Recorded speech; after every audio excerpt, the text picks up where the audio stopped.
Well, here we are at BBC Radio Jersey. It's just coming up for 7 o'clock. This is a little street where it comes off this little quiet little street at 7 o'clock in the morning. An old Victorian house. Looks rather jolly.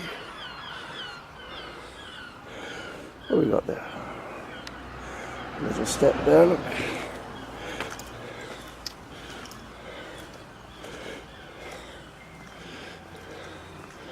They've got a little ramp up there from the car park, which is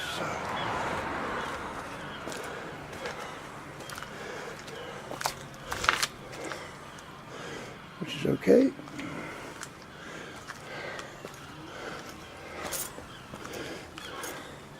They've ramped up to the front door. On the entrance here we shall see what happens in a moment. Please ring for attention. So I don't know, maybe we shall ring that bell in a moment. Yeah, let's see what happens when we ring the bell. Not quite sure what that is, I presume. That, no. Please ring, it says. Can't quite see what we've got to do here. Not quite sure what it's supposed to do there. It's all a bit confusing, really. Well, the door's not. It says ring. Ring what? I don't know what it says. Please ring for attention, it says. Ring what for attention? I don't know. Call, it says. Call what? I don't know. Please ring for attention. I don't know how you get in here then. Very confusing, isn't it? Please ring for attention. No, I can't see what you're supposed to do.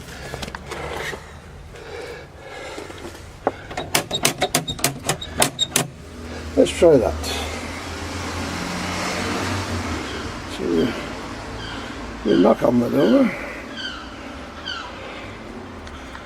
I don't know what else you can do. Please. What does that say?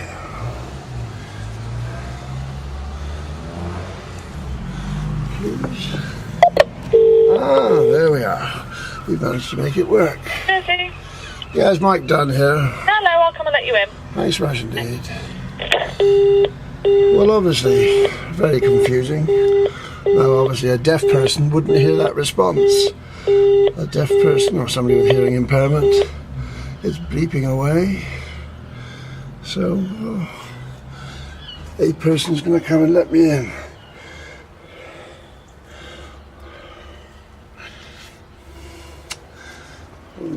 A lot of darkness here.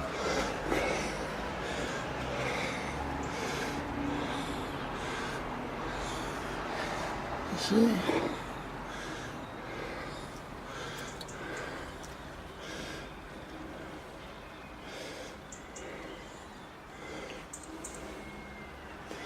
It's very confusing. Obviously, at this time of day, a bit more lighting would be appropriate, I think.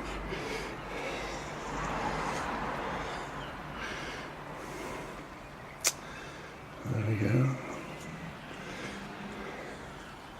Ah, here's sign of light coming. Sign of light. Here it is. It's all lighting up now.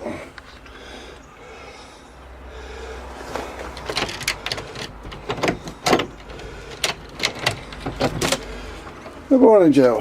Hello. I'm doing the video experience. Okay, what are you doing? Well, I'm doing an interview with Matthew Price. You are? On disability and access and things like that. So I thought, well, whilst I'm here, if you agree, of course. I'll check with Matthew. Obviously we want you to concentrate on the interview. Okay. It's tea, coffee, I'll put the radio on for you and I'll get you up in a second. Thank you much indeed.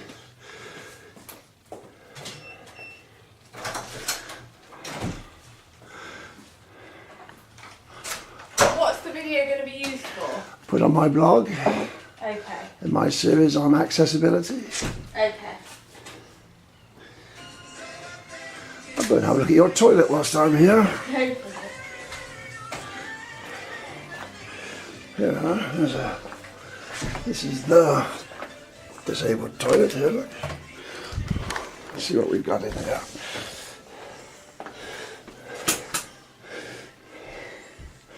Well, that's not too bad, is it? It's a bit short of grab rails. It's got that standing there, which of course if you have somebody assisting they'd have to move that out the way. It's I don't quite know. I'm not quite sure whether it would comply or not. There's a few things missing here.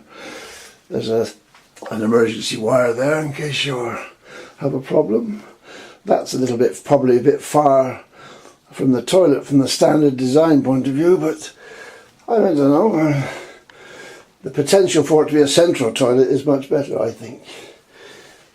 Wash your hands, it says there. So, there we are. It's all a bit white as well. We could do some colour differentiation.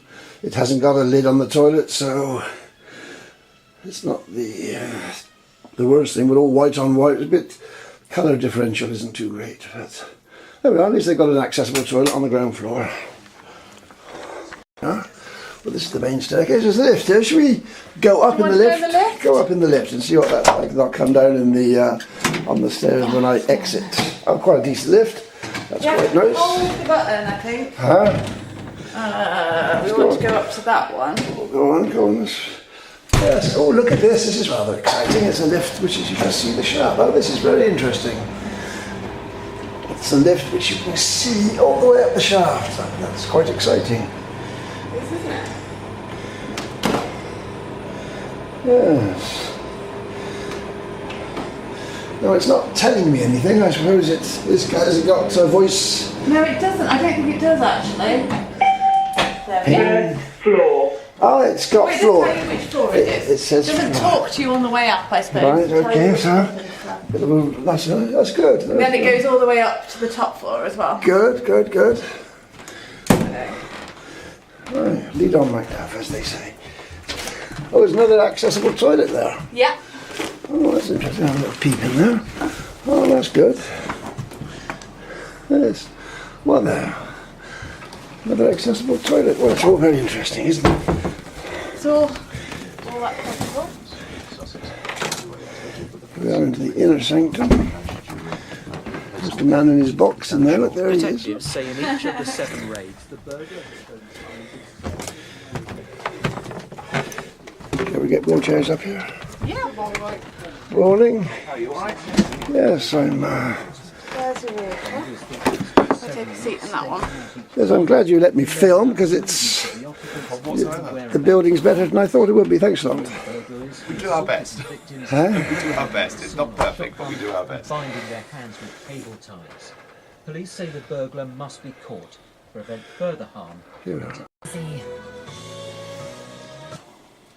Morning, sitting in for Ashley Tracy this week, 7 minutes past 7. It's been a long time coming, but this year Jersey will finally introduce discrimination laws that will prohibit people from being discriminated against because of a disability. It's had to be said that some 23 years behind the UK, where the first disability discrimination law came into being in 1995. The Social Security Minister, Deputy Susie Pinnell, is proposing to make it illegal to discriminate against someone because of their disability. As part of this, businesses would have to make sure their buildings are disability friendly if the new laws are passed in the States. We asked Deputy Pinnell what response the business community has had about the proposed changes. I think there was some sort of alarm expressed at the start that people would have to start putting in disabled toilets or lifts or ramps. So we took notice of that, and so we've done it, or the draft law is in 2 stages. So the first one, first part of it is fairly straightforward, to be implemented on the 1st of September 2018. And then the second part, which is physical changes to buildings, shops, cafes, whatever, would not have to be implemented until 2020. So there's a 2-year. So could the proposed law change make a real difference for people who live with disabilities? Joining me now is Mike Dunn. He's a campaigner for people with disabilities. Mr. Dunn, this is too little too late, surely? Well, it may not be too little, but it's certainly too late. But various people like myself have been going on about this for 30 years or more.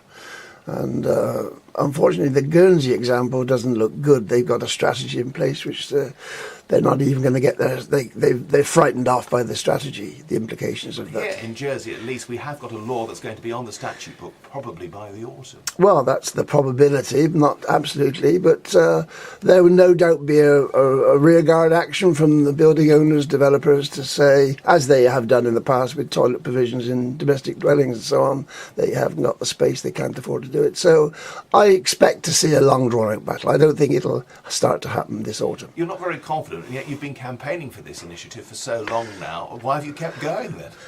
Well, it's something that has to be done, isn't it? I mean, it's one of the ironies of all this, as I was saying to your assistant yesterday, was that we're all born disabled. We all start off as babies. We're helpless. That's how life starts. We're all pushed around in pushchairs. And hopefully most of us develop, we can look after ourselves. But quite a lot of people never do develop. They never can look after themselves. So it's a reality we've all faced throughout our life. And of course, a lot of us finish up being, as we started, disabled and having to be looked after. So is enough being done at present then to support people, particularly people later in life, as you say, who perhaps develop disabilities as they age? No, it's a hopeless mess, really. It's a very sad scenario, and all this about caring for yourself in your own home, all this jargon, that's all it is. Very few homes in Jersey are adapted, or capable of being adapted. Most people don't own their own homes, they can't start knocking things about and so on. So it's a hopeless mess. Even places like the hospital are not all that very accessible. Places like that which is all about disability, a hospital, that's what it's all about. Well, are you hopeful then that the development of the new hospital will address those issues? Well, yes. If it doesn't, well, obviously that would be pretty awful. And I mean, obviously, if these regulations did come in place, it would have to. Right, do you support what's being proposed then? Or is this better than this than nothing at all? Well, it might be. I would rather, you see, sadness, the convention, the United Nations Convention, which relates to disability, they may be bringing that in, maybe in the future. Now, that ought to be the first priority. Bring that in, get all the warts out, let's see what the problems are, let's get the thing running. You know, the European Convention of Human Rights has been in place for years. We don't get that many complaints against the European Convention. Do the same with disability. Let's get the thing out there. It's no good leaving it there. I suspect they're wanting not to do it, basically. So do you think, then, that this proposal is not strong enough? It doesn't go far enough? It doesn't seem to be. It doesn't seem. I mean, the planning office, which is the department which operates the Part 10, the building regulations, which I'm holding up in front of you now, is the standards. That's been in place for years and years and years. The worst public building in the island for access is the planning office. You can't get in there. You can't get a wheelchair in there. There's no hearing loop at the desk when you get up there. If you get up there, it's the worst building in the island for access, and that's the department which is supposed to administer accessibility. So that just shows you that building's been like that for as long as I can remember. That said, when the law comes in, they'll be compelled to do something about it. Well, in spite of what the minister was just saying, they will be knocking down buildings left, right and centre. I've asked to do a proper access audit on all states' properties. It should be done on all properties in the island, private properties, so they ought to do an access audit just to see what the implications are. But anything that's open to the public should have an access audit done to see what the implications are. So do you want a monitoring system put in place? You were talking earlier on the programme about having a commissioner for disabled access. Well, they're talking, everybody's a commissioner these days, but they have an access. So they started off in the UK with access officers, and they had had power to go and inspect buildings, and they had some powers of enforcement. I don't know what's happened to that system in the UK, because every department, every UK department is strapped for cash, and of course local retailers and traders and so on, they didn't like having it imposed upon them. But there's all sorts of things coming in here. But like you had just had Monty Tellier talking about maintaining or upgrading the standard of housing accommodation. Well, that will be part and parcel of this process, wouldn't it? Because obviously if buildings are substandard, they're very likely to be substandard from That's a whole accessibility. other argument. There are people living in this island who are perfectly able, who live in substandard accommodation that you wouldn't want other people to have to live in. Indeed, I mean, and it's all part of the bill which is going to come upon people who own property, and they're going to resist. Well, I suppose they'll resist because there's a financial commitment and they may not be able to meet that commitment. But this law has been a long time coming, and it's now a two-stage law. Do you think that second stage is going to be sort of pushed further and further forward? I fear so, because obviously to get it on as an element of discrimination, that's one thing. That's what I say, this is discrimination. But to actually enact that, because the discrimination, other classes of discrimination, there's very few cases being brought. There's a lot of discrimination about, especially on racial grounds, but there's very few cases actually being brought. And I suspect the system doesn't really want these discrimination cases. So are you suggesting that all of these discrimination laws, which have been introduced incrementally if you're being positive or piecemeal if you're being negative, do you think that they are not strong enough to actually encourage people to complain and to use them to try to get justice for themselves? One of the essentials about all this is information. There's an incredible lack of information. There's no officer by the states who's there to promote knowledge about all this stuff, human rights generally, discrimination in particular. There's nobody really pushing on it, and that's what this island desperately needs, somebody to give all this information. So it's all very well having the laws, but if nobody's enforcing them, then there may as well not be there. Basically. Mike Dunn, thank you very much indeed. Disability campaigner, Mike Dunn. Mike. Have you got any idea what BBC policy is on accessibility? In regards, like, this building, you've done remarkably well, or somebody's done remarkably well making it accessible. Staff, never mind people like me coming in here, but staff, is it easy to employ staff with disabilities? Yeah, I think because the building is quite, it's got accessible, and we've got the lift in this building, we've got a lift in the other building. Oh, there's another building, is There's there? another building over the other side, there's a lift and a disabled loo. Right. I'm not sure. Do you mind if I show your face on this? Yeah, it's alright. Okay. Yeah. No, okay. So there's another lift over there. Yeah, another disabled toilet. I think there might be two disabled toilets over there, one on the ground floor and one further up, yeah. Right, okay. I don't think the ground floor is. Have you got anybody you would say was disabled working here now? I don't think so, no. Do you ever get any problems when people come in for interviews like myself, come in there because of their disabilities? I mean, I've just rang your doorbell, for example, and of course, for a person with hearing impairment, I couldn't work out what you had to do anyway. I was looking at what to press, and when you answer, of course, it's audible. Yeah. So for somebody who can't hear, they don't. Hear. I think what we would do normally, if we knew we had a guest that had hearing problems or sight problems, was make sure there'd be somebody at the door. Right. I think that's probably what we would do. But yeah, you're right. In terms of the doorbell, it is a. Right. If you're interviewing somebody with a hearing impairment, how does that work? Does that cause a great problem? I don't think so. I'd have to double check. Obviously, you can crank up the headphones. We can crank up the volume in the headphones. Okay.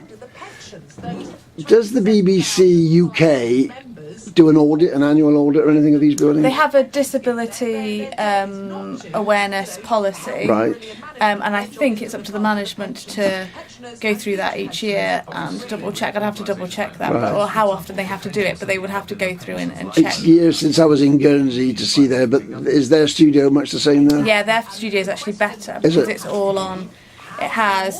It's their whole newsroom is all. You don't have to go upstairs to get to their studios. You don't? No. Because they're done by that. They've got a ramp up to their door. They're in the middle of all that complex of new office buildings, aren't they? Down the middle So there somewhere. they have a ramp up to their door, Okay. and it's all on one floor. Okay. No, I'm pleasantly surprised. Ironically, years and years when you were in Summerland, I did the drawings for a lift to go up into the old Summerland building. Oh, right. And it was a very inadequate, it was a very small studio in those days, but that was the best you could get in there. So I'm quite chuffed to see your lift that you've got, which seems to be of a very high standard. Anything else you want to tell me? Anything? I'm trying to think what else. we're pretty good. Right. I see you've got fire exit there. If you had an emergency, how would you get people out with, especially with disabilities? Did you have a drill, a special drill? We have the fire drills. I'm not sure. I don't know whether we have. Obviously not meant to use the lift, are you? I'd have to double check that. Right. What we would do. Do you have an external fire escape on the back or anything? Yes, there's a fire escape Through there. through there. Right. Yeah. Okay. And that goes all the way from the top. Right. Okay. Yeah. Okay, don't throw me out. I'll go down the stairs this time. The stairs are probably a bit academic because people have got the lift option, provided the electricity supply is working, of course. So Stairs this time. yeah, 2 stairs. Thanks much indeed. There we are, nice old Victorian staircase. Handrail one side, which is a bit deficient, but then because people can come up one day, but they may not be able to go down with equal security. You can see I'm a little bit dithery, but an easygoing staircase. Reception. Decent sized doors. Thank you. Have you got a hearing loop on this desk, do you know? I don't see a sign for a hearing loop. I'm not too sure. I don't think so. I'm not sure. Don't think so. I can't say for sure. Okay, no, most grateful.